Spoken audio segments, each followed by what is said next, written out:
आज बनवली गिलक्याची भाजी. तुम्ही ह्याला घोसाळ्याची भाजी किंवा तोरईची भाजी असेही म्हणू शकता. ही एक भारतीय स्वयंपाकातील पौष्टिक अशी भाजी आहे.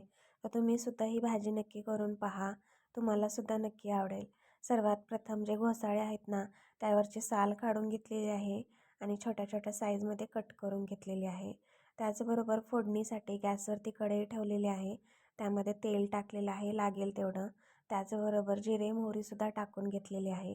यानंतर लसूण टाकलेला आहे. लसूणसुद्धा छान असा तेलामध्ये फ्राय झालेला आहे. यानंतरची पुढची स्टेप, यामध्ये मी टोमॅटो टाकून घेतलेला आहे. टोमॅटोसुद्धा अगदी मऊ होईपर्यंत आपल्याला तेलामध्ये परतून घ्यायचा आहे. तर छान असा टोमॅटोसुद्धा इथे मऊ झालेला आहे. यानंतर आपल्याला इथे घरगुती मसाला ॲड करायचा आहे. तर घरगुती मसालासुद्धा टाकून झालेला आहे. छान असं मिक्स करून घेतलेलं आहे. यानंतर जी घोसाळे कट केलेली आहेत त्यामध्ये मी इथं टाकून देते. घोसाळेसुद्धा छान असं मिक्स करून घ्यायचं आहे आपल्याला.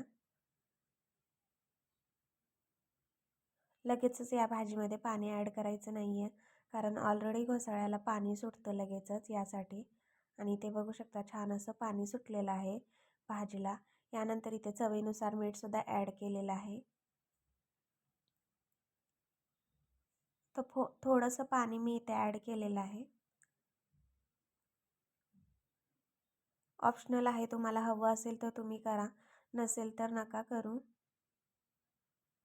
भाजी छान अशी शिजवून द्यायची आहे. यानंतर यामध्ये आपल्याला 3 ते 4 चमचे शेंगदाण्याचं कूट टाकायचं आहे. शेंगदाण्याच्या कूटने घोसाळ्याच्या भाजीला खूप छान अशी चव येते यासाठी.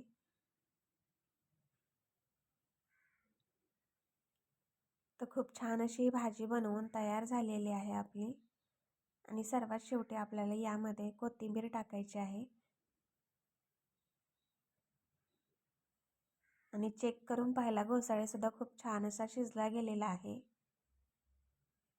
तर तुम्ही कधी करता ही रेसिपी मला नक्की कमेंट्स करून सांगा. आणि तुम्ही कशा प्रकारे ही भाजी बनवता हे सुद्धा सांगा. आणि दिसते ना कमाल मंडळी ही भाजी, खायलासुद्धा एवढीच टेस्टी झालेली. धन्यवाद.